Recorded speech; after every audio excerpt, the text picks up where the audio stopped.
Assalamualaikum warahmatullahi wabarakatuh. Hai mams, hai bunda-bunda, dan hai teman-teman semuanya. Apa kabarnya nih? Mudah-mudahan dalam keadaan sehat walafiat ya, dan selalu dalam lindungan Tuhan Yang Maha Esa. Amin. Nah, sekarang saya mau share kepada teman-teman. Ini tuh video atau vlog saya pulang kampung kemarin. Jadi ini tuh vlognya gabung gitu ya teman-teman selama di kampung. Dan foto-foto ini tuh lagi di bandara ya teman-teman, karena saya itu memang gak ngambil video karena repot dan rempong banget dengan segala sesuatunya di bandara gitu ya teman-teman, apalagi kita bawa anak. Jadi itu pesawat saya itu jam 8 pagi, dan saya itu dari rumah pukul 4 pagi, 4 subuh gitu ya teman-teman. Jadi dari rumah ke terminal Depok dulu itu makan waktu 30 menitan, dan dari terminal Depok itu menuju bandara itu sekitar kurang dari 2 jam gitulah ya teman-teman. Cukup perjalanan jauh. Jadi anak saya itu saya pakein baju aja, nggak mandi, karena dia itu emang nggak mau bangun dan mager gitu ya teman-teman. Jadi saya pakein baju aja, terus berangkat ke menuju bandara gitu. Dan ini saya udah sampai di Padang dan dijemput oleh ibu saya, keluarga lah pokoknya. Dan sebenarnya dari bandara ke rumah saya itu ada 3 jaman lebih, 3-4 jam gitu ya teman-teman. Dan ini tuh nggak langsung pulang, ini mampir dulu ke Bukit Tinggi. Kata kakak saya katanya nanggung nggak ke Bukit Tinggi karena kita udah deket juga gitu, sekalian aja main. Dan kebetulan ponakan saya itu mau main ke Bukit Tinggi ngelihat kebun binatang katanya. Jadilah kami ke Bukit Tinggi. Dan ini tuh ada abang saya, kakak saya yang paling tua, dan ada anaknya. Dan yang cewek itu tentunya anak saya ya teman-teman. Dan ini udah sampai di Jam Gadang. Jam Gadang itu terletak di kota Bukit Tinggi. Jadi dari Padang ke Bukit Tinggi itu 2 jaman ya teman-teman. Jadi kalau teman-teman yang berada di luar Pulau Sumatera, kalau mau ke Sumatera itu wajib kunjungi kota Bukit Tinggi ya teman-teman. Dan ini tuh sebenarnya gerimis, makanya ini tuh saya agak mager gitu. Taulah Bukit Tinggi kalau lagi hujan-hujan gini dinginnya minta ampun. Dan ini tuh saya antri buat beli tiket. Dan sebenarnya ini jam 3, tapi jam 3 sore maksudnya, tapi masih antri gitu untuk masuk ya teman-teman. Walaupun udah sore dan hujan gerimis juga, tapi tetap rame ya teman-teman. Nah, kalau pulang kampung kayak gini excited banget ya teman-teman. Seneng banget kalau udah menghirup udara kampung halaman kita sendiri. Hawanya entah kenapa itu beda banget ya teman-teman. Hawa Jakarta dan hawa Ranah Minang itu beda banget. Seakan-akan kalau kita udah pulang kampung itu kita udah nyawa kita udah balik gitu. Maafkan kalau saya terlalu lebay ya teman-teman, karena memang saya excited gitu kalau pulang kampung. Dan saya itu pulang kampung itu udah hampir 2 tahun gak pulang kampung. Jadi sangat-sangat kangen banget sama keluarga yang ada di kampung gitu. Dan ini tuh tiketnya satu orang 25.000. Lumayan lah pokoknya harganya, dibandingkan kalau kita ke Ragunan itu cuman sekitar 4.000 atau 5.000-an gitu ya teman-teman. Dan di sini diawali itu ada tapir. Dan kalau untuk videonya sendiri di sini nggak saya record semuanya ya teman-teman, karena memang di samping gerimis dan saya juga udah capek, dan terus saya pengen menikmati aja gitu masa-masa di Bukit Tinggi ini. Dan saya bilang kepada kakak saya yang ngotot mau ke Bukit Tinggi itu apa namanya, binatangnya aja itu pada ngumpet kalau hujan, kenapa kita harus hujan-hujanan ngelihat binatang gitu. Nah, next lanjut, ini udah sampai di rumah saya di Pasaman Barat, itu 3 jam dari bandara tadi. Dan ini tuh kebetulan ada paket dari sesama temen nge-YouTube dari Maroko gitu ya teman-teman. Nah, terima kasih untuk Bunda Oya udah ngasih oleh-olehnya dari Maroko untuk anak saya. Jadi Bunda Oya pulang ke Indonesia, mungkin dia juga kangen sama keluarga yang Indonesia. Sama kayak aku ya teman-teman. Jadi ceritanya itu nggak bisa ketemu karena sama-sama pulang kampung. Dan anak saya excited banget, ini paket apa gitu. Dia kalau dapat paketan itu berasa seneng banget gitu. Yang di otaknya dia itu kalau nggak makanan ya mainan gitu.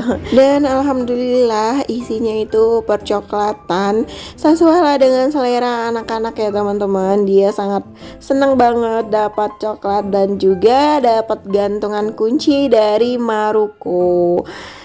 Nah, terima kasih sekali lagi untuk Bunda Oya yang udah nyempet-nyempetin di tengah kesibukannya, atau dia lagi menikmati Indonesia kali ya teman-teman. Udah nyempetin buat ngirimin coklat ini buat Ainaya. Dan aku kirimin foto ini kepada pak suami. Aku dapat oleh-oleh dari Maroko. Katanya sayang dia nggak bisa nyobain oleh-oleh dari Maroko katanya. Akhirnya saya sisain yang warna ungu untuk Pak Su. Jadi coklat itu saya taruh di kulkas, dan pas pulang ke Jakarta saya bawa itu coklat ya teman-teman. Akhirnya Pak suami nyobain juga coklat dari Maroko. Dan ini tuh esokan harinya saya mau lihat kebun gitu ya teman-teman. Dan saya tuh punya impian, cuma impian aja ya teman-teman. Mudah-mudahan kalau terrealisasi alhamdulillah, kalau enggak juga nggak apa-apa. Yang penting saya udah berusaha untuk mewujudkan keinginan saya itu ya teman-teman. Jadi saya itu punya impian dan cita-cita punya rumah itu. Saya nggak mau di kota karena menurut saya kehidupan kota itu bukanlah style saya. Saya pengennya itu punya rumah di kampung dengan tanah yang cukup luas kan. Kalau di kampung kan harga tanah lumayan lebih murah daripada di kota. Terus di sekeliling rumah saya tanemin buah-buahan, sayur-sayuran, terus juga ada perbumbuan dapur. Jadi kalau di kampung itu kan kita udah nggak beli apa-apa gitu. Udah kalau kelapa ya tinggal petik, atau mau apapun tinggal petik gitu kalau kita punya tanahnya. Dan itu sangat-sangat impian saya banget ya teman-teman. Dan akhirnya nyampe di sawah. Jadi ini tuh masih kebun jagung ya teman-teman. Sawah itu nggak ada yang ngelola. Jadi dari pihak ibu saya, orang tua saya itu kontrakin ke orang-orang yang mau nanam gitu ya teman-teman. Dan ini anak saya juga ikut. Akhirnya dia katanya mau jalan. Ini tuh udah jalan pulang, udah kelar urusannya di persawahan. Jadi lanjut pulang. Sebenarnya itu tuh motornya sampai ke sawah, cuman karena saya agak takut, sedikit licin gitu, jadi saya jalan aja menuju jalan gedenya ya teman-teman. Nah ini tuh ceritanya let post ya teman-teman, postingan telat karena ini satu Muharram yang saya ambil videonya. Jadi itu kalau satu Muharram di tempat saya rame banget. Para santrinya keluar untuk mengumandangkan salawat ya teman-teman. Dan kita juga kalau untuk satu Muharram itu berdoa yang baik-baik supaya hal-hal positif menghampiri kita gitu ya teman-teman. Dan ini tuh panjang banget pawai obornya, bukan pawai sih. Sepanjang jalan itu semua santri-santri membawa obor. Itu tuh aku tuh sangat merinding ngelihat suasana ini ya teman-teman. Udah lama suasana ini gak saya dapetin. Dan pas saya pulang kampung saya ngelihat kayak gini, itu tuh bener wah banget gitu. Nah gimana dengan tempat teman-teman? Ada acara apa di satu Muharram? Lanjut, siangnya saya mau ngajak teman-teman JJS di sekitaran kampung saya. Dan rata-rata kalau di kampung saya itu petani sawit ya teman-teman, terus petani jagung, padi, juga ada karet. Nah, di sini itu orang rata-rata pendapatannya di sektor itu ya teman-teman. Dan saya di selain punya cita-cita punya rumah di kampung itu yang sedikit lebih luas gitu, pengen juga punya investasi seperti lahan-lahan perkebunan seperti ini ya teman-teman. Jadi ini tuh bisa menambah penghasilan kita di luar gaji pak suami gitu. Jadi harus punya keinginan kuat untuk mencapai itu ya teman-teman. Sebenarnya kalau di kampung itu saya udah punya tanah perumahan gitu. Terus kemarin karena agak sedikit kurang luas menurut saya, karena keinginan saya itu di sekeliling rumah saya bisa tanam kelapa, bisa tanam buah-buahan yang lain, terus bisa tanam perbumbuan buat masak gitu. Jadi kita nggak beli lagi. Dan akhirnya saya tambah lagi ukurannya. Dan ini tuh bukan ria atau saya pamer gitu teman-teman. Cuman kalau saya udah diskusi sama Pak Suami dan Pak Suami setuju, dan kita itu sama-sama menabung untuk punya investasi di kampung. Jadi kalau suatu hari Pak Suami udah nggak kerja lagi atau hal-hal yang tidak diinginkan, terus kita udah punya pegangan dan kita udah punya aset, kita itu udah nggak pusing lagi mikirin untuk ekonomi gitu ya teman-teman. Makanya saya pengen banget di usia anak saya masih kecil ini, saya pengen banget nabung untuk investasi saya pindahin ke kampung. Karena menurut saya di kota itu pencapaiannya sulit ya teman-teman. Contohnya saja untuk punya rumah itu ukuran tipe 36 aja itu udah 3 jutaan sekian ansurannya per bulan ya teman-teman. Dan itu jangka waktunya cukup lama,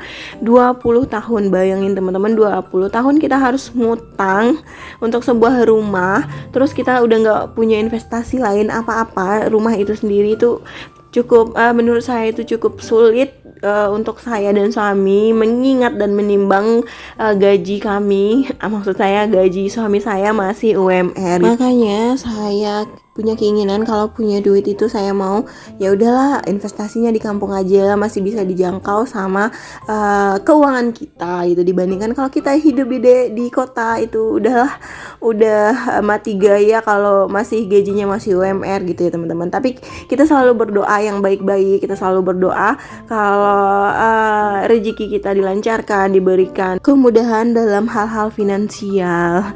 Dan teman-teman juga gitu, mudah-mudahan semuanya pada lancar rezekinya ya. Dan kita sabar-sabar aja, pintar-pintar aja mengatur keuangan supaya hari-hari tua kita itu nggak berantakan gitu. Kita punya tabungan untuk hari ke depan, untuk sekolah anak kita gitu ya. Dan maafkan kalau itu tuh saya bukan menggurui, saya tidak mengajarkan teman-teman, cuman hanya saya sharing dan keinginan saya seperti itu. Mudah-mudahan terkabul, mudah-mudahan teman-teman mengaminkan doa-doa saya gitu. Saya berpikiran positif aja teman-teman. Dan terima kasih udah mengaminkan doa saya. Dan doa yang terbaik untuk teman-teman. Nah, vlog di kampung saya cuman singkat, padat karena saya lebih menikmati suasana di kampung saya. Saya nggak ada ngambil video di rumah saya nggak ada ngambil video masak ataupun keluarga saya, nggak ya teman-teman. Saya benar-benar menikmati masa-masa di kampung. Saya nggak jarang pegang HP, dan saya di kampung itu belajar ngerajut supaya nanti saya balik ke Jakarta saya punya kegiatan di rumah gitu. Dan lanjut, setelah 2 bulan di kampung, saatnya comeback ke Jakarta.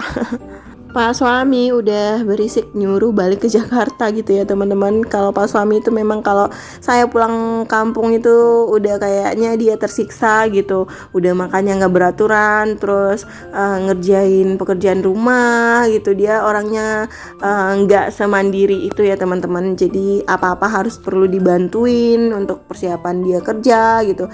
Jadi emang kalau ditinggal itu dia memang keteteran gitu. Dan ini tuh saya dianterin lagi sama keluarga saya sedih ya teman-teman, sedih sebenarnya balik ke Jakarta karena saya masih pengen stay di kampung. Pengen menghirup udara Ranah Minang karena di sini tuh kehidupannya udaranya masih segar, terus nggak macet, terus lebih leluasa saja gitu. Dan terima kasih teman-teman udah nyaksiin video pulkam saya yang singkat ini. Dan jangan bosen ya nonton video saya. Dan terima kasih banyak pokoknya untuk teman-teman yang udah komen dan nonton aja nggak komen. Pokoknya semuanya deh terima kasih banyak. Dan sebenarnya bukannya saya aja yang berat hati untuk balik ke Jakarta. Anak saya juga nggak mau sebenarnya teman-teman balik ke Jakarta dari pagi. Mau berangkat ke Jakarta itu dia udah rewel, udah nggak mau balik ke Jakarta. Tapi mau gimana ya, kehidupan kita ada di Jakarta. Nah ini saya balik dan saya juga nggak ngambil video karena riweh sama anak. Dan terima kasih udah nyaksiin video saya sampai saat ini. Sampai ketemu di video selanjutnya. Saya ucapkan terima kasih. Assalamualaikum warahmatullahi wabarakatuh. Bye bye.